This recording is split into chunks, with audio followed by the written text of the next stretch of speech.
अस्सलाम वालेकुम व्यूअर्स, उम्मीद है आप सब लोग खैरियत से होंगे। स्टार्ट करते हैं जी आज का लेक्चर, जिसका टाइटल है input and output functions in Python. Viewers, Python language के अंदर इनपुट एंड आउटपुट फंक्शंस को यूज़ करना इंतहाई आसान है एज़ कम्पेयर टू और traditional programming language. Let's start. सबसे पहले हम लोग इनपुट फंक्शंस के ऊपर बात करेंगे कि इनपुट फंक्शन कैसे काम करता है, किस तरह से हम लोग इसको प्रॉम्प्ट दे सकते हैं, कैसे कैसे ये अपनी वैल्यूज़ को किसी वेरिएबल्स को असाइन करता है। तो फॉर एग्जांपल मैं यहाँ पे एक वेरिएबल ले लेता हूँ कि डेट इज़ एन, और इसके बाद हम लोग यहाँ पे फंक्शन का नाम लिखेंगे और वो है इनपुट। और ये हमसे यहाँ पे एक मैसेज कह रहा है लिखने को, जो भी आप यूज़र को प्रॉम्प्ट देना चाहते हैं कि यूज़र को एक मैसेज शो करवाना चाहते हैं कि फॉर एग्जांपल मैं यहाँ पर लिखता हूँ enter the value of n, कि यूज़र से मैं ये कहूँ कि तुम एन की वैल्यू को एंटर करो। अब ये वाला मैसेज एज इट इज़ उसकी स्क्रीन के ऊपर शो हो जाएगा और वो वैल्यू एन के अंदर आ जाएगी, और फिर हम एन के ऊपर कोई ना कोई ऑपरेशन परफॉर्म कर सकते हैं। The most important thing is that कि ये जो वैल्यू उससे लेगा यूज़र से, ये बाय डिफ़ॉल्ट उसको एज अ स्ट्रिंग लेगा। मिसाल के तौर पर अगर मैं वैल्यू एंटर कर देता हूँ 3, अब वो इसको 3 कंसिडर नहीं करेगा, वो 3 को एक स्ट्रिंग के तौर पर यहाँ पे डील करेगा। तो प्रैक्टिकली मैं यहाँ पे आप लोगों को चेक करवाता हूँ कि एज इट इज़ जब आप ये फंक्शन यूज़ करेंगे तो फिर इसका बिहेवियर इनपुट फंक्शन का क्या होगा। तो मैंने यहाँ पे वेरिएबल यूज़ किया इनका, देन मैंने यहाँ पे इनपुट का फंक्शन यूज़ किया और यहाँ पे मैंने एक कंट्रोल स्ट्रिंग उसको दे दी हुई है कि जो कि यूज़र को गाइड करेगी कि तुमने करना क्या है। अब यही वाला जो वेरिएबल है जिसके अंदर वैल्यू इस इनपुट फंक्शन से मूव हो जाएगी इस एन में, तो मैं यहाँ पे प्रिंट करवा देता हूँ उसको एन को। फॉर एग्जाम्पल आप 3 एंटर करेंगे तो 3 डिस्प्ले में आ जाएगा, 4 एंटर करेंगे तो 4 डिस्प्ले में आ जाएगा। लेकिन यहाँ पे एक चीज़ वेरीफाई करना ज़रूरी है कि वो जो 1 2 3 वट एवर जो भी आप नंबर एंटर करेंगे, क्या वाकई ही वो एक इंटीजर है। नीचे प्रिंट के अंदर हम लोग टाइप का यहाँ पे फंक्शन यूज़ करेंगे और हम इससे पूछेंगे कि जो वैल्यू यूज़र एंटर की है जो कि एन के अंदर आप स्टोर्ड है उसकी टाइप क्या है। तो मैंने यहाँ पे एन मेंशन कर दिया और लेट्स चेक। अब हम इसको एग्जीक्यूट करेंगे और ये वाला फंक्शन हमें बताएगा कि ये जो यूज़र ने वैल्यू एंटर की है, सबसे पहले तो हम लोग उससे वैल्यू लेते हैं, ये वैल्यू कौन सी है। तो ये हमसे प्रॉम्प्ट कर रहा है, यहाँ से इनपुट मांग रहा है, यहाँ से enter the value of n. Suppose I entered a 6। इसके बाद उसको वो देखिए वो हमें बता रहा है कि क्लास स्ट्रिंग, यानी कि आपने जो 6 एंटर किया है वो 6 नहीं है, वो इसको एज अ स्ट्रिंग डील कर रहा है यहाँ पे। तो व्यूअर्स, आप लोगों ने बात यहाँ पे ये याद रखनी है कि जब भी हम इसको इनपुट फंक्शन को ऐसे यूज़ करेंगे तो वो हर एक इंटीजर को एज अ स्ट्रिंग डील कर रहा होगा। अब इस चीज़ का सोल्यूशन क्या है। अब सोल्यूशन के लिए हम लोग यहाँ पे करेंगे इसकी टाइप कास्टिंग। टाइप कास्टिंग का कॉन्सेप्ट ये होता है कि हम लोग एक डाटा टाइप से दूसरी डाटा टाइप में during the execution of the program हम उसको कन्वर्ट कर देते हैं। तो पाइथन लैंग्वेज के अंदर टाइप कास्टिंग कैसे होगी, उसका मेथड जो है इज़ वेरी वेरी सिंपल। आपने उसमें क्या करना है जी, जिस टाइप में कन्वर्ट करना है वो डाटा टाइप यहाँ पे आप लोग मेंशन करते हैं। तो मैंने जो वैल्यू यूज़र से लेनी है वो इस तरह से इनपुट फंक्शन के साथ आ जाएगी और इसकी टाइप कास्टिंग अब इंटीजर में हो जाएगी। अब इसकी टाइप हमें वो बताएगा कि अब इसकी टाइप चेंज हो चुकी है और वो हमें इंटीजर के फॉर्मेट में हमें वो शो करवा देगा। You can see here in the output screen, enter the value of n. For example, again I enter the 6. It will show the result that is class integer. ये देखिए अब वो स्ट्रिंग नहीं है, अब वो इंटीजर है। तो इस तरह से अब हम इस इंटीजर के ऊपर कोई भी एक्शन परफॉर्म कर सकते हैं। फॉर एग्जांपल मैं n की वैल्यू जो ली है अब उसका मैं स्क्वायर भी कैलकुलेट कर सकता हूँ, n मल्टीप्लाई बाय n।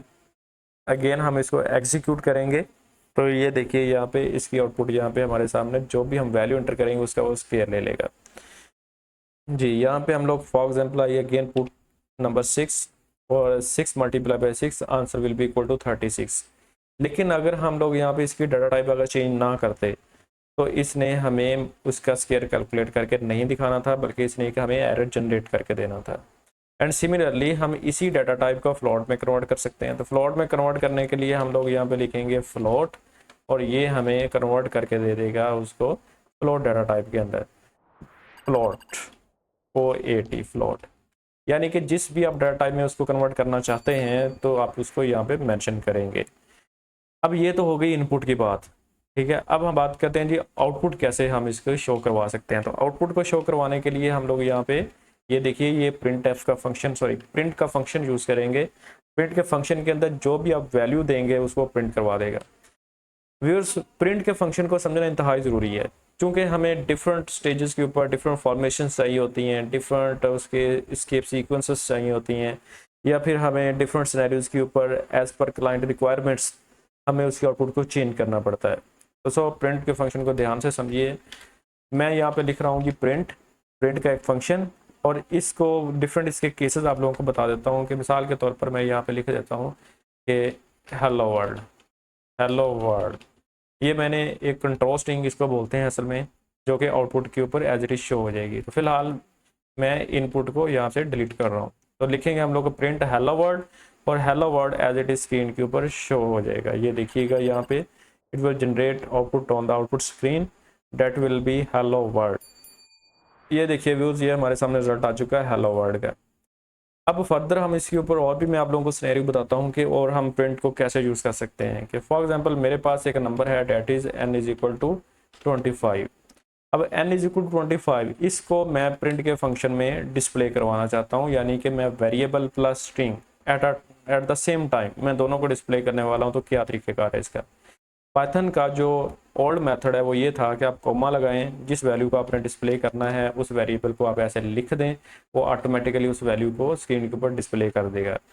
तो आई रिपीट इट अगेन, जिस वेरिएबल को आप लोगों ने डिस्प्ले करवाना है स्ट्रिंग के साथ, तो आप कोमा लगाएं, उसको लिख दें, वो उसके साथ कॉन्कैटिनेट करके उसका डिस्प्ले दे देगा।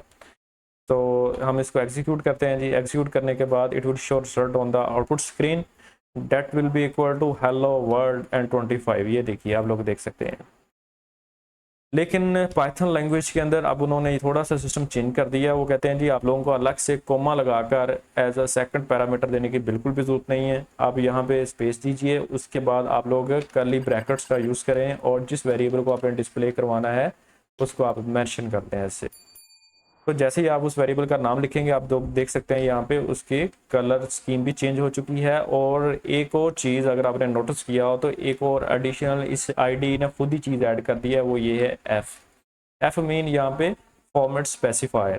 अगर ये इंटीजर है तो उसको ऑटोमेटिकली इंटीजर बनाकर शो कर देगा, अगर ये फ्लोट है तो ऑटोमेटिकली उसको फ्लोट के फॉर्मेट में शो करेगा, अगर ये स्ट्रिंग है तो स्ट्रिंग के फॉर्मेट में शो करवाएगा। तो चूंकि ये ऑलरेडी इंटीजर है, तो अब हम इसकी आउटपुट देखते हैं जी। वो अब हमें ऐसा करने से उसकी आउटपुट पे क्या फ़र्क पड़ता है और हमें उसकी आउटपुट क्या वो डिस्प्ले में देता है। अब लोग देख सकते हैं कि there is no difference between a previous output and the current output. Hello word 25 उसने हमें डिस्प्ले कर दिया। अब हम थोड़ी सी चेंज ये करते हैं यहाँ पे कि इसको हम लोग फ्लोट में कन्वर्ट कर देते हैं। अब अगेन हम इसको एग्जीक्यूट करेंगे और इसकी आउटपुट देखेंगे कि अब वो हमें क्या आउटपुट जनरेट करके देता है, क्या उसमें कुछ चीज़ आता है या एज इट इज़ इसको स्क्रीन के ऊपर हमें डिस्प्ले दे देता है। तो स्क्रीन के ऊपर लिखा आ गया हेलो वर्ड 25.69। तो यानी जो एन की वैल्यू थी उसने एज इट इज़ यहाँ पे मैप कर दी और उसने हमें उसको डिस्प्ले दे दिया। अब कुछ केसेस ऐसे भी होते हैं कि फॉर एग्जांपल मैं यहाँ पे लिखता हूँ कि कुछ और भी लिख सकते हैं कि this is the value of n. हम ये देखना चाहते हैं कि अगर हम उसके बाद, यानी कि ये जो हमारे पास वेरिएबल की वैल्यू प्रिंट करवा रहा है, उसके बाद अगर हम स्ट्रिंग लिख देते हैं तो फिर यहाँ पे इंटरप्रेटर का बिहेवियर क्या होता है। तो यहाँ पे अभी इसकी आउटपुट जनरेट होकर आप लोगों के सामने आएगी। ये देखिए viewers, hello world 25.69 this is the value of n. यानी जहां कहीं भी आप लोग ये वाला फॉर्मेट यूज करेंगे उस जगह पे वैल्यू प्रिंट हो जाएगी, बाकी string as it is screen के ऊपर वैसी ही रहेगी। इसके साथ साथ व्यूअर्स आप लोग प्रिंट एफ के फंक्शन के अंदर फंक्शन भी कॉल कर सकते हैं, किसी और फंक्शन को कॉल भी कर सकते हैं, यानी कि आप लोग यहाँ पे किसी और फंक्शन की कॉलिंग भी करवा सकते हैं, जैसा कि हम लोग ओ की कॉन्सेप्ट्स के अंदर यूज कर रहे होते हैं। आप लोग डायरेक्ट यहाँ पे किसी भी वेरिएबल की मैनिपुलेशन भी करवा सकते हैं। मिसाल के तौर पर मेरे पास है जी एन का ये वेरिएबल है, इसमें मैं 3.6 ऐड करना चाहता हूँ। तो आप लोग यहाँ पे लिखेंगे तो उसका रिजल्ट जो है हमें वो कंपाइल करके बिल्कुल जनरेट करके दे देगा। यहाँ पे आप लोगों को किसी भी चीज़ की एडिशनली लिखने की जरूरत नहीं है, जो भी आप लिखेंगे उसको एज इट इज स्क्रीन के ऊपर कैलकुलेशंस करके वो हमें रिजल्ट दे देगा। तो you can see here this is the result of the above instructions. ये देखिए जी। तो व्यूअर्स अब आप लोगों ने याद ये रखना है, समरी ये है, आई रिपीट इट अगेन। अगर आप लोगों को इनपुट चाहिए तो you can write input function here and write here your message जो आप यूज़र को दिखाना चाहते हैं। इसके बाद आप इसको अगर डिस्प्ले करना चाहते हैं प्रिंट के अंदर उसको यूज़ करेंगे। एन के वेरिएबल में वो आ चुका होगा। और जो भी आप इनपुट लेंगे उसकी पहले टाइप कास्टिंग ज़रूर कर लें। उसकी रीज़न ये है कि ताकि आप लोगों के लॉजिकल एरर ना आए। अगर आप लोग उसको एज एन टीचर डील करेंगे, फॉर एग्जांपल यहाँ पे मैं वेरिएबल ले रहा हूँ कि इंटीजर शक्ल में, और ये देखिए ये फॉर एग्जांपल मैं एक प्रोग्राम लिख लेता हूँ छोटा सा। ये मैंने वैल्यू ले ली है जी रेडियस। रेडियस पॉइंट्स में फ्लोट में हो सकता है, तो हम लोग यहाँ पे लिख लेते हैं फ्लोट, और फार्मूला लगा लेते हैं जी 2πr, 2 multiply by 3.14 multiply by r. चूँकि हम लोग ऊपर वेरिएबल में ले चुके हैं, तो ये देखिए, तो ये area of a triangle calculate करने के लिए मैंने एक फार्मूला लिखा है 2πr। तो रेडियस मैंने यूज़र से ले लिया और उसके बाद फार्मूला लगाया 2πr, तो ये मुझे एरिया कैलकुलेट करके दे देगा। अब इसके बाद आपकी अपनी अप्रोच है, इसको आप कितना यूज़र फ्रेंडली बनाना चाहते हैं। फॉर एग्जांपल मैं इसको चेंज कर देता हूँ। आप यहाँ पे लिखिए enter the value of radius. जो आप रेडियस की वैल्यू यहाँ पे लिखेंगे वो यहाँ से, जो वैल्यू आप रेडियस की यहाँ पे लिखेंगे वो आर में आ जाएगी। आर की वैल्यू आप यहाँ पे प्रिंट में कैलकुलेशन के लिए आ जाएगी। तो ये फार्मूला आप सेपरेट भी निकाल सकते हैं। फॉर एग्जांपल आप लोग यहाँ पे इसको यहाँ से निकालिए और यहाँ पे आप पेस्ट कर दें, और एक और वेरिएबल ले लें एरिया के नाम से, और ये वाला एरिया जो है आप लोग यहाँ पे लिख दें। तो ये प्रॉपर एक छोटा सा प्रोग्राम बन गया है जिसमें वो हमसे पहले वैल्यू रेडियस की प्रॉम्प्ट करवाएगा, इनपुट करवाएगा, वो वैल्यू एरिया में चली जाएगी और एरिया हम लोग इसको डिस्प्ले कर देंगे। अब मोर फ्रेंडली बनाने के लिए हम मैसेज का जो आंसर है उसको अच्छा सा बना लेते हैं। फॉर एग्जांपल मैं यहाँ पे लिखता हूँ जी, ये लिख लेते हैं जी एरिया, ऐसे एरिया, इसको डबल कोट्स में लिखेंगे, एरिया इज़ प्रॉपर, ये लें एरिया इज़, और इसके बाद आप लोग कर्ली ब्रैकेट्स का यूज़ करें, ये लें एरिया। तो जैसे ही आप लोग इसको लिखेंगे तो डेफिनेटली उसकी वैल्यू, एरिया की वैल्यू यहाँ पे आ जाएगी, और यहाँ पे आप लोग एफ को मेंशन कर दें ताकि आप लोगों का जो भी रिजल्ट है वो एक प्रॉपर फॉर्मेट के साथ आपके सामने विजिबल हो जाए। अब हम इसको कंपाइल करेंगे, वो इसको डेफिनेटली इसको इंटरप्रेट करके इसका आंसर कैलकुलेट करके वो हमें नीचे दिखा देगा। तो enter the value of radius for example 3.6 है, तो ये देखिए उसने हमें आंसर दे दिया एरिया इज़ 22.68। सारी कैलकुलेशन करने के बाद उसने हमें बता दिया इसका आंसर ये है। तो व्यूअर्स ये तो था जी basic input and output, how to take input from the user and how it will generate output on the screen. अगर आप लोगों का क्वेश्चन है तो आप लोग कमेंट सेक्शन में ज़रूर पूछिए। वीडियो अगर अच्छी लगी हो तो चैनल को लाजमी सब्सक्राइब कीजिए। Thank you very much and Allah हाफिज़।